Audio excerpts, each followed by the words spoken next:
बिस्मिल्लाहिर्रहमानिर्रहीम, अस्सलाम वालेकुम। मैं हूं आपके साथ मिशल बुखारी अपने ऑफिशियल यूट्यूब चैनल के साथ। नाज़रीन, आज की इस वीडियो में हम बात करेंगे आज़रबाईजान और आर्मीनिया के दरमियान इस वक्त जारी तनाज़े के हवाले से, जो कि ख़ासा ज़ेर बहस है। ख़ास तौर पर पाकिस्तान की इस तनाज़े में आज़रबाईजान की गैर मशरूत हिमायत के बाद इसमें दिलचस्पी और भी बढ़ गई है। पाकिस्तानी ट्विटर पर इस वक्त Azerbaijan is not alone, we support Azerbaijan जैसे ट्रेंड्स चल रहे हैं, जिस पर पाकिस्तान में आज़रबाईजान के सफ़ीर अली अलीज़ादे ने अपने ट्वीट में पाकिस्तानियों का बाकायदा शुक्रिया भी अदा किया है। अब आते हैं उस असल मसले की तरफ जो इस वक्त इन दोनों जनूब मशरक़ी यूरोपीय ममालिक के दरमियान मौजूद है। लेकिन इसको समझने के लिए पहले इसका जो इस खत्ते का महल वक़ू है उसको जानना ज़रूरी है, और फिर तनाज़े का जो मुख्तसर तारीख़ी पस मंज़र है उसके हवाले से भी हम बात करेंगे। नाज़रीन, जोग्राफियाई और ज़मीनी हक़ाइक़ क्या हैं इन इलाकों के, सबसे पहले उस पर बात करते हैं। आज़रबाईजान और आर्मीनिया ये दोनों 1966 से 1991 तक सोवियत रूस या जिसे USSR कहा जाता था उसका हिस्सा थे। दोनों ममालिक आज़ाद हैसियत में थे, लेकिन 1917 के बाल्शविक इनकलाब के बाद जब रूस ने अपनी फ़ौजी ताकत बढ़ाना शुरू की तो इसके नतीजे में ये दोनों ममालिक सोवियत यूनियन के ज़ेर असर आ गए। आज़रबाईजान के मशरिक़ में कैस्पियन सी है, शिमाल में रूस और जॉर्जिया है, जनूब में ईरान और इसके मगरब में आर्मीनिया और तुर्की है। आज़रबाईजान 1 करोड़ की आबादी का मुस्लिम अक्सरियती मुल्क है। तकरीबन यहाँ 93% लोग मुसलमान हैं, लेकिन सरकारी तौर पर इसका कोई मज़हब नहीं है और ये एक सेकुलर रियासत है। तेल की दौलत से मालामाल है, सयाहत में मुनफरिद मकाम रखता है। इसका दारुल-हुकूमत बाकू सियाहती एतबार से बहुत मशहूर है और यकीनन अपने लोगों से, अपने दोस्तों से, रिश्तेदारों से इस खूबसूरत शहर के बारे में ज़रूर सुन रखा होगा। नाज़रीन, यहाँ आज़री और रूसी ज़बानें बोली जाती हैं और जो मरकज़ी बरामदात हैं उनमें तेल की मसनूआत शामिल हैं। इल्हाम अलाइफ आज़रबाईजान के चौथे और मौजूदा सदर हैं, जो सन 2003 से इस ओहदे पर विराजमान हैं। अपने वालिद के जानशीन थे। पहले यहाँ एक शख्स 2 से ज़्यादा मरतबा सदर नहीं बन सकता था, लेकिन फिर सन 2009 में एक रेफरेंडम कराया गया जिसके ज़रिए ये कानून तब्दील कर दिया गया। अब बात करते हैं आर्मीनिया की। नाज़रीन, आर्मीनिया के जनूब में ईरान है, मगरब में तुर्की है, शिमाल में जॉर्जिया है, जबकि मगरब आज़रबाईजान से इसकी सरहद मिलती है। कुल्ली तौर पर आर्मीनिया एक लैंड लॉक मुल्क है, यानी इसकी कोई सरहद समंदर से नहीं लगती, जिस तरह हमारा हमसाया मुल्क अफ़गानिस्तान है।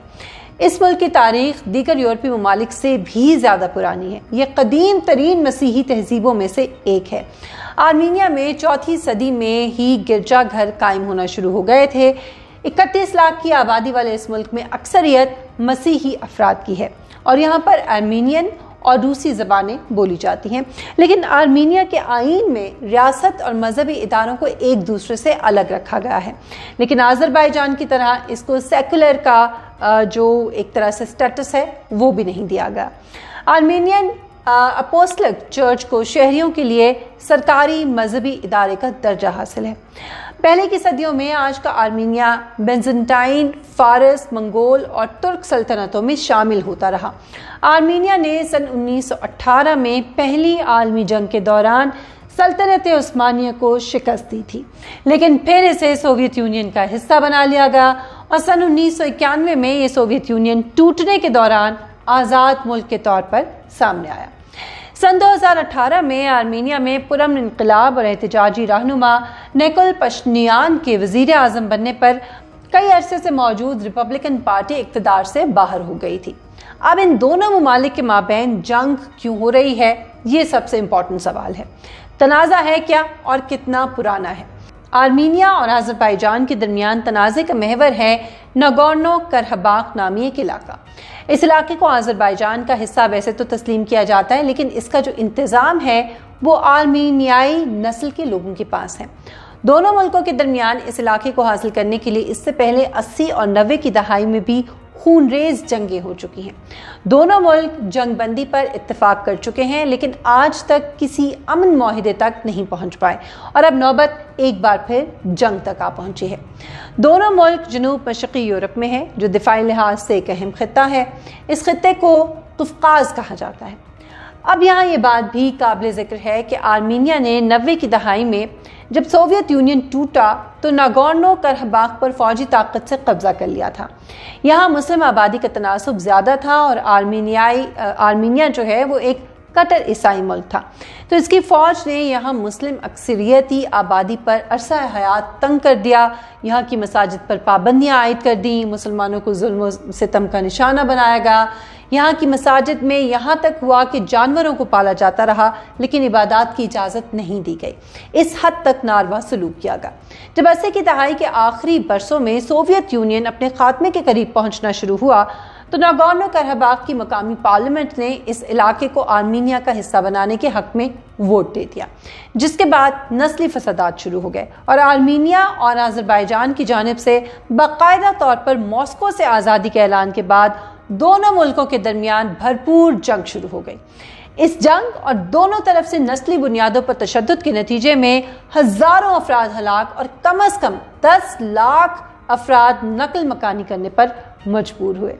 नाज़रीन, सन 1994 में रूस की कोशिशों के नतीजे में होने वाली जंग बंदी से पहले नागोर्नो करबाख मुकम्मल तौर पर आर्मीनियाई अफवाज के कंट्रोल में आ गया और इस मुआहदे के नतीजे में ये तय हुआ कि नागोर्नो करबाख अज़रबैजान का ही हिस्सा रहेगा, लेकिन इसका जो हुकूमती इंतज़ाम है वो आर्मीनियाई नस्ल के लोगों के पास होगा, जिन्हें आर्मीनिया की हुकूमत का ताउन हासिल है। लेकिन बाद में इस खित्ते को मुतनाज़ा करार दिया गया और आर्मीनिया को इस पर काबिज करार दिया गया। अक़वाम मुत्तहिदा की 8 करारदादें हैं जो इस सिलसिले में पास की गई। कई मरतबा अमन मुज़ाकरात हुए। सन 1992 में बनाया गया एक बैनुल अक़वामी ग्रुप सालिस का किरदार अदा करता रहा, जिसमें फ्रांस, रूस और अमेरिका का मरकज़ी किरदार रहा है, लेकिन आज तक ये ममालिक किसी अमन मुआहदे तक पहुँचने में नाकाम रहे हैं।